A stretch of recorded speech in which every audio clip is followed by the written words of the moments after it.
ৰাজকুমাৰ ঠাকুৰীয়া সকলোৰে মাজত চিনাকি এটা নাম। তেওঁৰ জনপ্ৰিয়তা অসমতেই সীমাবদ্ধ আছিল যদিও শেহতীয়াকৈ সমগ্ৰ ভাৰতবৰ্ষতে তেওঁৰ চৰ্চাৰ বিষয় হৈ পৰিছে। সি যি কি নহওক, আমি তেওঁৰ জনপ্ৰিয়তাৰ কাহিনী প্ৰথমৰ পৰা আৰম্ভ কৰিম। ৰাজকুমাৰ ঠাকুৰীয়াৰ জন্ম হৈছিল 1960 চনৰ 1 অক্টোবৰত কামৰূপ জিলাৰ মিৰ্জাত।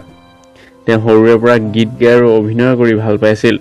পাণ্ডু কলেজত শিক্ষা জীৱন সমাপ্ত কৰি তেওঁ চাকৰিত যোগদান কৰে, কিন্তু তেওঁৰ ব্যক্তিগত কিছুমান সমস্যাৰ বাবে চাকৰি ত্যাগ কৰে আৰু ইয়াৰ পিছত তেওঁ 2011 চনৰ পৰা অভিনয় জগতত প্ৰৱেশ কৰে। তেওঁৰ প্ৰথমখন ফিল্ম হৈছে টেৰৰিষ্ট ইণ্টাৰ মাই হাউচ। ইয়াৰ পিছৰ তেওঁৰ ফিল্মসমূহ হৈছে criminal hunter, animal killer, wondrous army.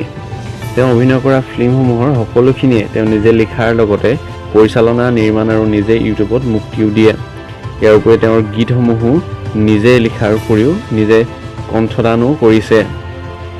লাহে লাহে তেওঁ খুহুতীয়া হাস্যকৰ অভিনয়সমূহৰ জৰিয়তে অসমৰ জনসাধাৰণৰ পৰিচিত হ'বলৈ ধৰিলে। শেহতীয়াকৈ ভাৰতবৰ্ষৰ জনপ্ৰিয় ইউটিউবাৰ কেইমিনতীয়ে তেওঁৰ ওপৰত বনোৱা এটা ভিডিঅ'ৰ বাবে সমগ্ৰ ভাৰতবৰ্ষত তেওঁ চৰ্চাৰ বিষয়বস্তু হৈ পৰিছে। তেওঁ অভিনয় ভালেই কৰক বা বেয়াই কৰক, তেওঁ যি অকলে আগবাঢ়ি আহিছে, সেই ভাল গুণটোক আমি অনুপ্ৰেৰণা হিচাপে ল'ব পাৰোঁ।